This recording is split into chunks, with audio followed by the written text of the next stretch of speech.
All right, ladies and gentlemen, boys and girls, children of all ages, fellow Pandemonium travelers, this is Seattle Pandemonium Shutdown Day 309 by my count. My count could be off. I don't even remember anymore. I'd have to count it back, and it's kind of tedious. And I skip. I don't usually do an upload on the weekends, so and there's been a handful of days. I think I had a day off here or there, so I didn't upload every day. But I think I got my count straight. I think this is day 309, which is, again, getting rather close to 365 by my estimation. We're going to be there before you know it. What's going on? What's going down? We've got, I want to cut, what is it, COVID chicanery? COVID tomfoolery? Some other old-timey phrase to mean BS. Andrew Cuomo COVID chicanery. Saying, oh, we got to reopen the economy and get back to work. We can't sustain this anymore. What? Thanks for joining us in, Team Real World. Like, we've been here for probably 7-8 months now. After you forcibly shut down your entire state and New York City and other governors like mine shut us down for all these months. Oh, now we got to reopen again. Oh, now that the election's over. I'm sorry, not sorry, man. I cannot just sit here and just watch these idiots just do this. Like, they destroyed the economy and they did it in an election year. I'm saying on purpose. It's their fault. They did it intentionally to cause all this chaos and blame it on Trump. And yeah, that's basically where I'm at. Now here's another piece of idiotic nonsense. Here goes Andrew Yang. Andrew Yang, I want to like you, man. I do. I want to like you. You at least are saying different stuff than the garbage that we've heard for like my entire life in terms of politics. It's a little different anyway. Wealth redistribution, kind of Marxist sort of stuff. But hey, whatever. It's at least a different idea. He wanted to run for, was it mayor of New York City? I think it was mayor. And yeah, good. Get de Blasio's oof. I'm going to say some angry things about Bill de Blasio and his little, his shtick as mayor. But Yang, you dropped the ball, homie. Bro, he has a residence in New York City, but he's not living there with his children and family because, and he put this out publicly, that, well, the schools are shut down and, we can't get to work and all this stuff, so why would I be there? Ugh, all the facepalm, bro. All the facepalm. Just have all the seats, dude. My God. Yeah, that's the idea. That's why everyone is so fed up. That's why you had people storming the Capitol the other day. Oh, my God. People are fed up with all this stuff, and you're supposed to be one of the better ones, man. It's not okay. These double standards are driving people insane, and worse things are going to happen. That's not a threat. That's me. That's an assessment. I'm saying people are going to be so fed up, worse stuff is going to happen. You thought some people rioting at a federal building is bad? Oh, you mean like the one we did all last summer in Portland? Whatever. Different situation. I get it. Fine.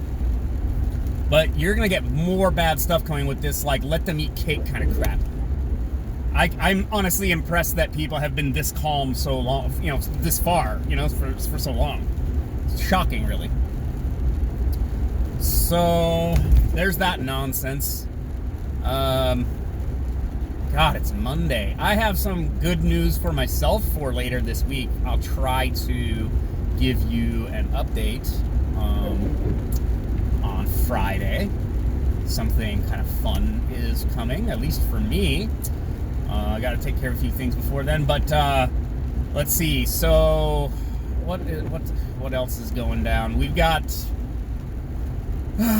idiotic nonsense. It's just idiotic nonsense all the way down. So now what you've got is libs, and yes, I mean that in a derogatory, you're stupid and childish way, libs. There's capital L libs, and then there's like lowercase l libs. Capital L libs are just obnoxious. Lowercase l libs tend to at least, they have thought out some of their All right, you gonna change lanes? You gonna change lanes? You don't know where you're going, do you? Oh, California. Oh, yeah. San Francisco taxi cab. What in the world? Well, you're worse than Seattle drivers, so there's that, but I guess you ain't from here, so whatever. Anyways, now we've got capital L libs applauding, cheering on a couple multi-billionaire CEOs, social media companies, banning the president, his campaign accounts, other prominent politicians that are right-wing, meme-making accounts, all this stuff, you know? And people are cheering it on. It's a private company, they can do whatever they want. Okay. If that's the standard you want to go with, then okay. But here in, 6 months, when the not really progressive whatsoever Biden administration, let's say regime, they always said that under Trump, the Trump regime. Let's call this the Biden regime and just brand that in there. Just regime. That's the language we need to use.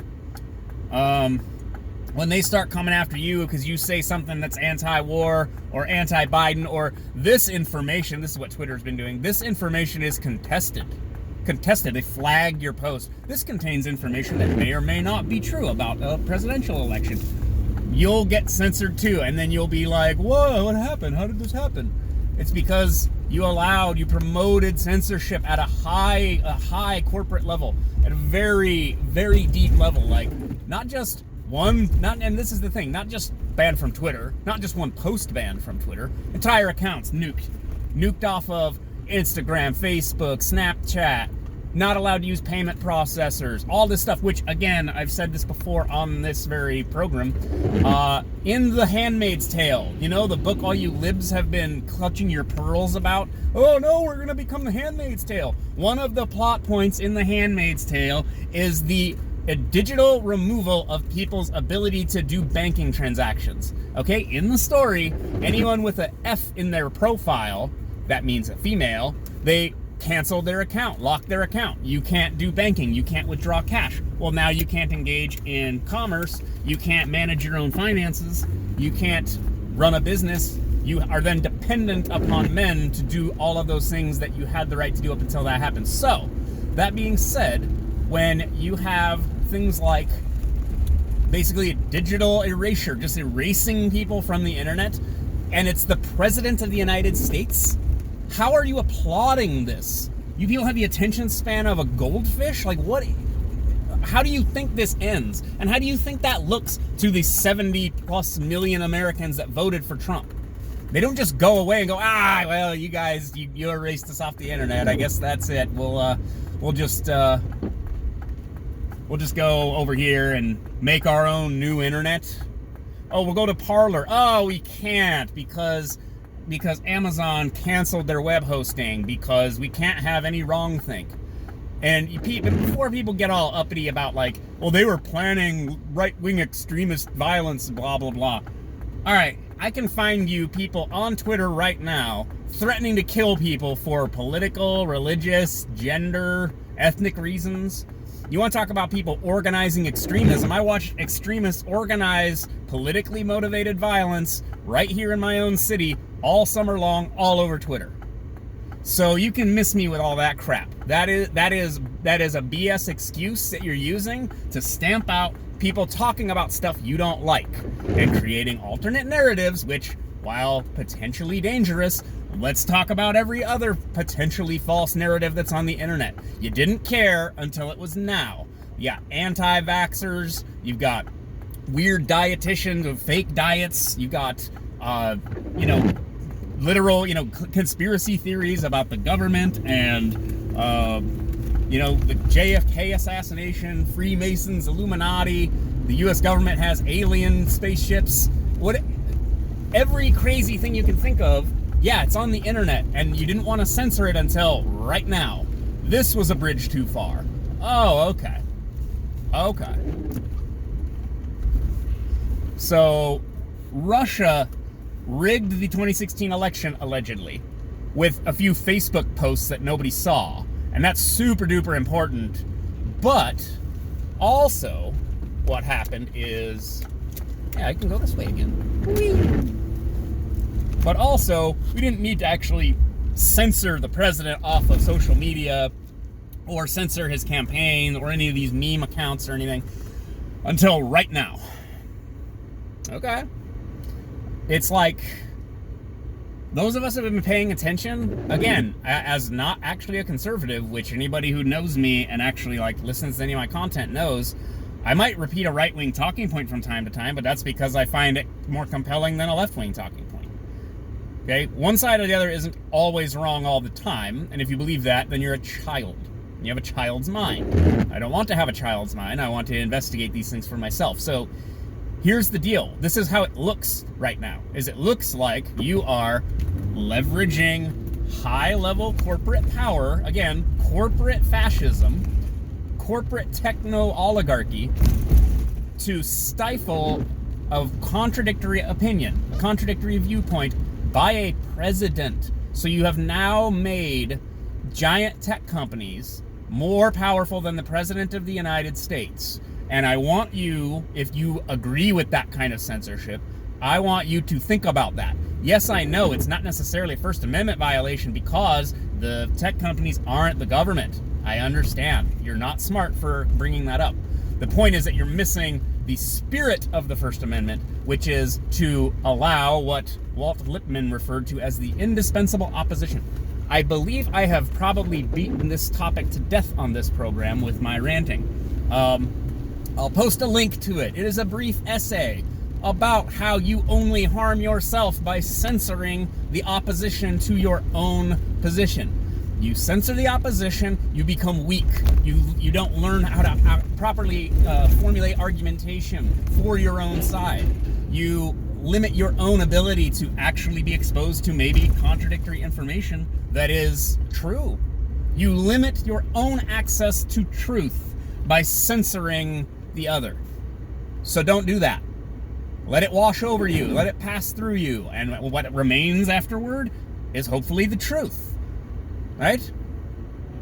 And now we have to listen to more fortune cookie garbage that's going to come out of the Biden campaign about unity and healing and uniting, and he's going to lead all of us, while also saying that everybody's a racist and the whole country is a bunch of racists, and that's why we have various forms of inequality. So it's all your fault, but follow me.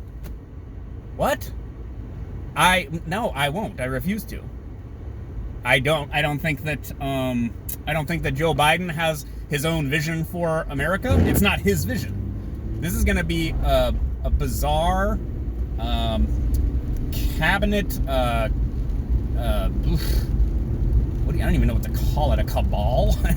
It's a Tammany. It's going to be a Tammany Hall kind of thing where there's this group of people setting policy. And they're going to steamroll anything and everything. It's going to be the Obama years all over again. And oh, by the way, what interesting timing. Now, Jim Acosta's obnoxious mouth is now out of the White House press corps, and now they've got some demure lady who's going to bring her kid gloves and what was that, bro? Oh my goodness, people have lost their minds. It's not a magic spell, dude. It's a pathogen. It's in the... Oh, my goodness. Did you see that? Did I catch that?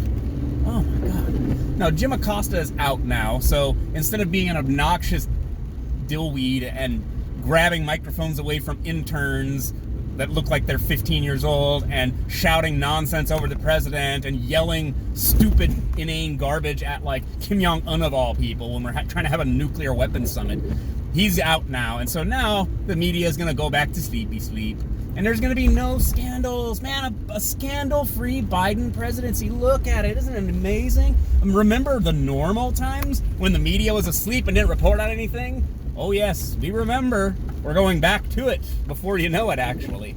Here in just another week or so. Going to be back to the media just not having anything to say. Man, there's just nothing going on. There's no drone strikes or any cronyism going on. Man, isn't it good to be back to normal?